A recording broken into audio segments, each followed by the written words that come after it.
Meu nome é Alberes e eu estou aqui para falar sobre a questão procedimental da ação civil pública. Eu vou falar sobre a questão pré-processual e depois eu vou falar sobre a questão processual. A etapa pré-processual da ação civil pública, ela consiste na instauração do inquérito civil pelo Ministério Público. Ocorre quando o cidadão ele vai ao órgão e leva fatos que ocasionaram danos a direitos e a bens difusos. A tramitação ela pode ocorrer nas varas cíveis e também nas varas da Fazenda Pública. Nesse caso, o procedimento administrativo ele será instaurado para averiguar a situação, coletar provas para fundamentar o ajuizamento da ação civil pública. É necessário que eu faça aqui a leitura do parágrafo 1º e do parágrafo 2º do artigo 8º da Lei de Ação Civil Pública.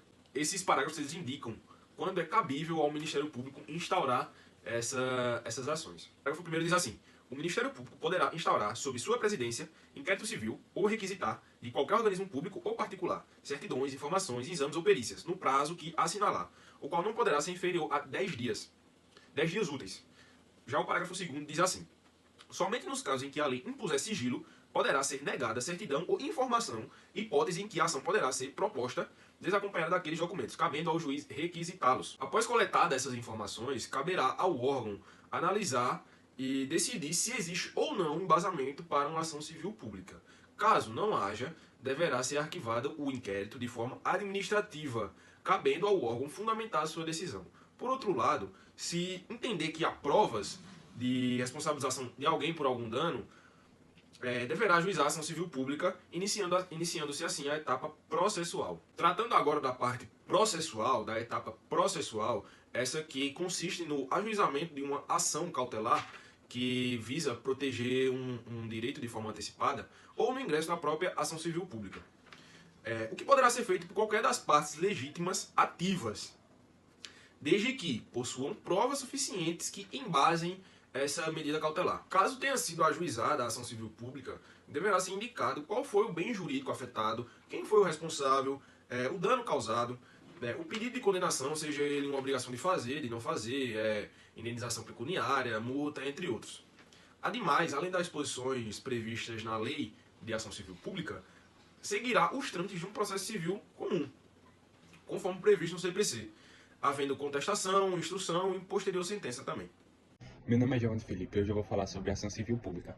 Conceito e a finalidade. A ação civil pública é um instrumento processual instituído pela Lei 7.347 de 85 e é utilizado para responsabilizar os réus pelos danos morais e materiais ocasionados pelos bens de direitos e coletivos, eles previstos por lei ou não.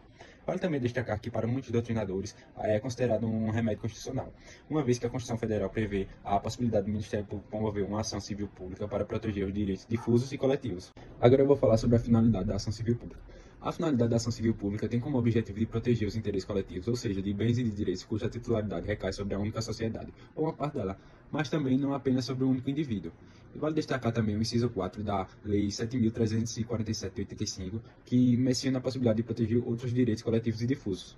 Olá, meu nome é Yasmin e eu vou falar um pouco sobre o cabimento, né? Quanto será cabível a ação civil pública. E o artigo 1º da Lei 7.347 do ano de 85, ele vai listar pra gente aí, né? Portanto, a gente percebe, né, que o cabimento da ação civil pública é bastante amplo e também é uma ferramenta fundamental para proteger os direitos, né, fundamentais e também promover a justiça social. A gente vê também a permissão que essa ação dá, né, a coletividades e também grupos vulneráveis para reparação de danos e também garantias de direitos. Achei de suma importância e relevância citar um exemplo, né, da propositura da ação civil pública, e aí eu separei o exemplo de poluição ambiental feito por uma indústria.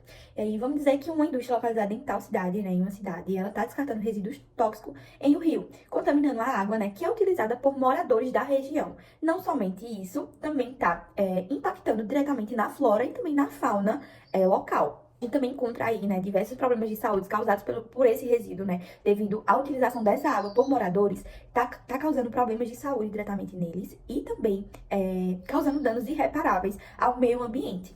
E mesmo após diversas reclamações, notificações, a empresa não para com a prática de descartar os resíduos no rio, né? E também o poder público não age de uma forma efetiva para acessar esse ato da empresa. Então, nesse exemplo, né, nesse cenário, há uma violação dos direitos tanto difusos quanto coletivos e para que passasse a proteger os direitos da sociedade, né, de todos, a ação civil pública seria a melhor opção, a melhor ação para ser proposta nesse caso. Olá, meu nome é Juan Arthur e eu vou falar sobre a legitimidade na ação civil pública. Mas, primeiramente, antes de falar quem pode propor ação civil pública, vale a pena rememorar o que é a legitimidade processual. A legitimidade processual, ela consiste da suscetibilidade de quem faz parte de um determinado processo jurisdicional. Então, a legitimidade ativa, ela vai ser a respeito de quem é o autor da ação e a legitimidade passiva vai ser a respeito de quem é o réu nessa ação. Logo, quem é que pode propor essa ação civil pública? No artigo 5º da Lei 7.347 de 1985, vai estabelecer quem pode fazer a propositura da ação civil pública, sendo o Ministério Público, a Defensoria Pública, União, Estado, Município, Distrito Federal, pode ser também Fundação, Sociedade de Economia Mista, Empresa Pública, Autarquia e, por fim, a Associação. Porém, a Associação ela tem que ser constituída há pelo menos um ano e entre as suas finalidades estatutárias temos a proteção ao meio ambiente, ao consumidor, ao potencial econômico, no caso sendo a ordem econômica, também a livre concorrência e pode ser também ao patrimônio artístico, estético, turístico e paisagístico. Mas temos uma observação quanto à associação, que esse prazo que eu falei anteriormente, ele, para sua constituição, ele deve ser dispensado pelo juiz competente. Na verdade, ele pode ser dispensado. Fica aí a cargo dele, conforme o artigo 5º, no capítulo 4º dessa lei que eu acabei de mencionar a vocês. Logo, no que diz respeito à legitimidade passiva da ação civil pública, ela pode ser proposta contra qualquer pessoa, sendo uma pessoa física ou uma pessoa jurídica, desde que tenha ocasionado o evento danoso, no caso, pode ser uma ameaça ou uma ameaça de lesão, certo? Aos bens tutelados, conforme o artigo 1º dessa lei supramencionada. Também, todos os envolvidos nesse evento danoso, eles devem ser constituídos no polo passivo dessa ação. Logo, vai caber aí o litisconsórcio, né? O litisconsórcio passivo necessário. Então, por fim, a ação civil pública ela admite a liminar, porém os requisitos a serem preenchidos, eles estão no artigo 12 da lei. Conquanto a referida lei ela não vai expressar de uma forma clara e coesa esses requisitos. Então, no artigo 19, ele vai dizer que se o CPC será utilizado de forma subsidiária. Sendo assim, se o CPC pode ser utilizado de forma subsidiária, nós vamos utilizar o artigo 300 para a tutela de urgência necessária. Meu nome é Joaquim e eu vou falar um pouco sobre a sentença e o recurso da sentença. A parte da sentença é que a sentença na ACP será proferida nos limites do pedido inicial, podendo determinar desde a execução de atividades específicas até o pagamento de indenização. A decisão tem efeito erga omnes, ou seja, aplica-se a todos e não apenas às partes envolvidas no processo. Caso a sentença seja baseada em insuficiência de provas, a lei permite que outra ação com o mesmo fundamento seja proposta utilizando novas evidências.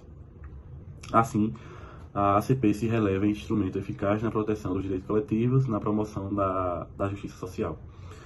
O recurso, após a sentença, qualquer uma das partes envolvidas na ação civil pública pode recorrer da decisão se não concordar com o resultado. A Lei 7.347/85 não prevê um recurso específico para a ação civil pública. Então, aplica-se a regra do Código de Processo Civil, que permite a apelação. Segundo a lei, o juiz pode conceder efeitos suspensivos aos recursos, o que significa que a decisão pode ser temporariamente suspensa e para evitar danos irreparáveis à parte. Contudo, a regra geral é que os recursos sejam recebidos apenas com efeito devolutivo, ou seja, a decisão continua válida até que o recurso seja julgado. E dessa forma, a etapa do recurso oferece uma chance adicional para a revisão da sentença, garantindo o julgamento justo e completo.